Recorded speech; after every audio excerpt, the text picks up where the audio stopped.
Punjab auction తర్వాత చెప్పాను. ఈ ఒక్క ప్లేయరు పంజాబ్ రూపు రేఖలు మారుస్తాడు. ఆ ఒక్క అడుగు దాటిస్తాడు.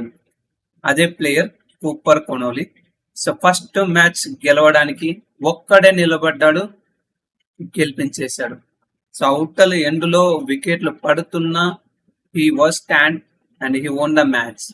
So Punjab versus Gujarat Titans. Punjab వచ్చేసరికి కొంచెం తడబడిన చివరికి గెలిచారు. బౌలింగ్ లో మంచి స్పెల్స్ చేశారు. గుజరాత్ నుంచి చూసుకుంటే బ్యాట్మెన్స్ అనేది టోటల్ గా ఫెయిల్ అయ్యారు. లైక్ ఒకరి దగ్గర నుంచి కూడా మంచిగా లైక్ మంచి పర్ఫార్మెన్సెస్ వచ్చినా ఒక 50 కూడా రాలేదు.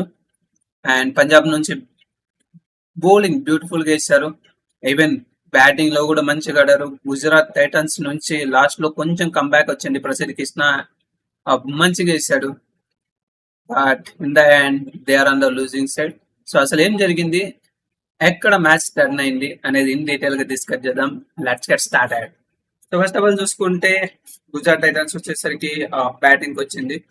So usually finally march end అవుతుంది. But usually Gujarat Titans match పెద్ద ఇంట్రెస్టింగ్ ఉండదు. ఈవెన్ దో వాళ్ళు 200 స్కోర్స్ చేసిన ఎందుకు ఇంట్రెస్టింగ్ గా అనిపించదు. ద రీజన్ బిహైండ్ ఏంటంటే వాళ్ళు ట్రెడిషనల్ క్రికెట్ ఆడతారు.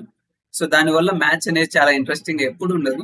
సో సాయి సుదర్శన్ కొంచెం మంచిగా పర్ఫార్మెన్స్ చేశాడు. సాయి సుదర్శన్ నుంచి 1 or 2 బౌండరీస్ వచ్చాయి. అండ్ శుభ్మన్ గిల్ నుంచి 1 or 2 లైక్ మంచిగా పవర్ ప్లే లో మంచిగా స్కోర్ చేశారు. Then Sai Sudharsan was got out for Marco Jansen bowling లో తను అవుట్ అయ్యాడు. తను అవుట్ అవ్వగానే లైక్ జాస్ బట్లర్ వచ్చాడు. సో బేసికల్లీ జాస్ బట్లర్ వచ్చేసరికి వాట్ హ్యాపెన్, జాస్ బట్లర్ మంచి ఫామ్ లో లేడు. వరల్డ్ కప్ లో చూసుకుంటే అసలు ఫామ్ లోనే లేడు. But he was played very well. Not very well అని చెప్పలేం, but it's like Buttler kind of innings కాదు, బట్ డీసెంట్ గా ఆడాడు. సో మంచి మంచి బౌండరీస్ మధ్య మధ్యలో బౌండరీస్ కొట్టాడు, అలాగే సిక్స్లు కొట్టాడు. అండ్ న్యూజిలాండ్ చాహల్ వచ్చేసరికి శుభ్మన్ గిల్ అవుట్ అయ్యాడు. That's the match turning point. So అక్కడ నుంచి ఒకవేళ if in case Shubman Gill అనేది అక్కడ సెట్ అయిందంటే మా స్కోర్ అనేది ఇంకా ఒక 20+ రన్స్ ఉండేది. But Shubman Gill was got out. Like Yuzvendra Chahal out చేశాడు. సో తనకు మ్యాచ్అప్స్ ఎక్కువగా ఉన్నాయి. అండ్ యుజవేంద్ర చాహల్ స్లోగా ఫ్లైట్ ఇచ్చి డిసీవ్ చేశాడు. సో శుభ్మన్ గిల్ అవుట్ అయ్యాడు. తర్వాత జాస్ బట్లర్ గా ఫిలిప్స్ నుంచి కొంచెం డీసెంట్ పార్ట్నర్షిప్ కనపడింది. సో ఫిలిప్స్ చూసుకుంటే ఒక బౌండరీ ఒక 6 కొట్టాడు. అండ్ అదే టైంలో జాస్ బట్లర్ వికెట్ కూడా చాహల్ జాస్ బట్లర్ వికెట్ కూడా తీశాడు.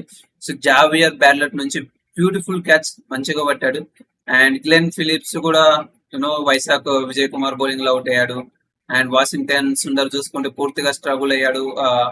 1 or 2 లూజ్ బాల్స్ 4 కొట్టాడు. రిమైనింగ్ అంతా డాట్ బాల్స్ పడ్డాయి. So Washington Sundar also Vaishakh Kumar out అయ్యాడు. షారుఖ్ ఖాన్ కూడా వైశాఖ్ కుమార్ అవుట్ అయ్యాడు. అండ్ లాస్ట్ డెత్ బౌలింగ్ వచ్చేసరికి వేరే లెవెల్ వేశారు పంజాబ్ సూపర్ కింగ్స్. సో పెద్దగా రన్స్ ఇవ్వలేదు, ఎక్స్ట్రాలు కొంచెం వచ్చాయి. బట్ లాస్ట్ లో వచ్చేసరికి మంచిగా బౌలింగ్ వేశారు. సో 20 ఓవర్స్ కంప్లీట్ అయ్యేసరికి గుజరాత్ టైటన్స్ వచ్చేసరికి 162 రన్స్ మాత్రమే కొట్టారు. సో యావరేజ్ స్కోర్ చూసుకుంటే 170, కన్సిడరింగ్ ఒక 14. సో ఆల్మోస్ట్ ఒక 20 రన్స్ షార్ట్ లో ఉన్నారు. అండ్ చేజింగ్ కి దిగిన పంజాబ్ చూసుకుంటే ప్రియాన్స్ సారియా తొందరగా లైక్ రబాడా బౌలింగ్ లో తను వెంటనే అవుట్ అయ్యాడు. తర్వాత ప్రభు సిమ్రాన్ సింగ్ అండ్ కూపర్ కాన్లీ మధ్య బ్యూటిఫుల్ పార్ట్నర్షిప్. సో ఏదైతే ఆ పార్ట్నర్షిప్ ఉందో ఆల్మోస్ట్ 76 రన్స్ పార్ట్నర్షిప్. సో ఆ టైంలో లైక్ ప్రభు సిమ్రాన్ సింగ్ 6లు కొట్టాడు. పవర్ ప్లే చూసుకుంటే 6లు కొట్టాడు. 3-4 6లు కొట్టాడు. అండ్ కూపర్ కానోలీ చూసుకుంటే పవర్ ప్లేలో 4లు, అలాగే రబాడాకు చూసుకుంటే 6 కొట్టాడు. And power play last over లో కూడా ఈవెన్ రషీద్ ఖాన్ కు యూజ్ మంచిగా లైక్ నిలబడి 6లు కొట్టాడు. కాన్ఫిడెంట్ గా కనపడాడు కూపర్ కానోలీ. అండ్ తను ఈవెన్ కొంచెం స్లోగా స్టార్ట్ చేసి ఒక్కసారిగా పేస్ అనేది ఇంక్రీజ్ చేశాడు. అండ్ తర్వాత లైక్ ప్రభు సిమ్రాన్ వచ్చేసరికి రషీద్ ఖాన్ బౌలింగ్ లో అవుట్ అయ్యాడు.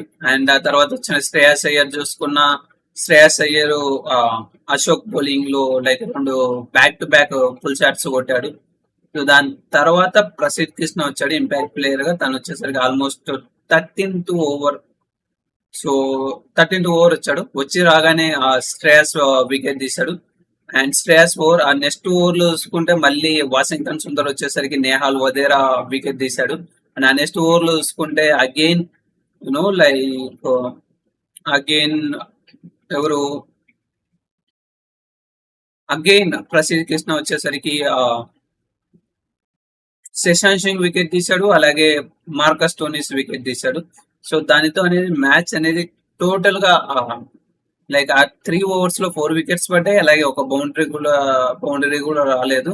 అండ్ నెక్స్ట్ చూసుకుంటే బ్యార్లీ మార్కస్ ప్రసాద్ బౌలింగ్ లో, ప్రసిద్ధ్ కృష్ణ బౌలింగ్ లో మార్కో జెన్సన్ ఒక 6 కొట్టాడు.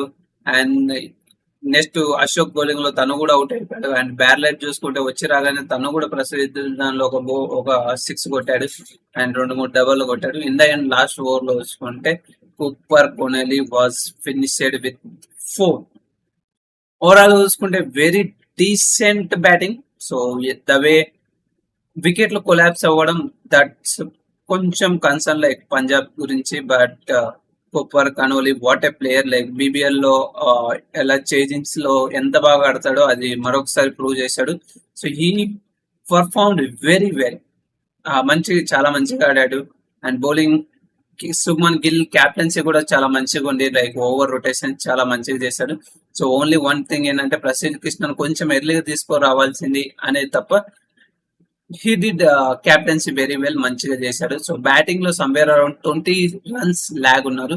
So that's the main cos.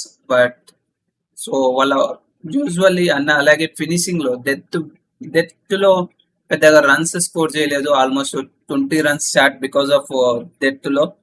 And ball old అవ్వగానే కష్టం కొట్టడం అని. బట్ ఒక 20+ రన్స్ ఉంటే there lag 20+ runs and losing side ఉన్నాడు. అండ్ పంజాబ్ గురించి చూసుకుంటే లాస్ట్ ఇయర్ వాళ్ళు ఫైనల్ లో ఓడిపోయారు. బట్ దిస్ ఇయర్ అజయ్ సెటప్ తో వచ్చారు అండ్ ఫస్ట్ విజయాన్ని నమోదు చేసుకున్నారు. That's all from this video. మళ్ళీ వీడియోతో మళ్ళీ కలుద్దాం. Stay tune to man of cricket. Bye bye.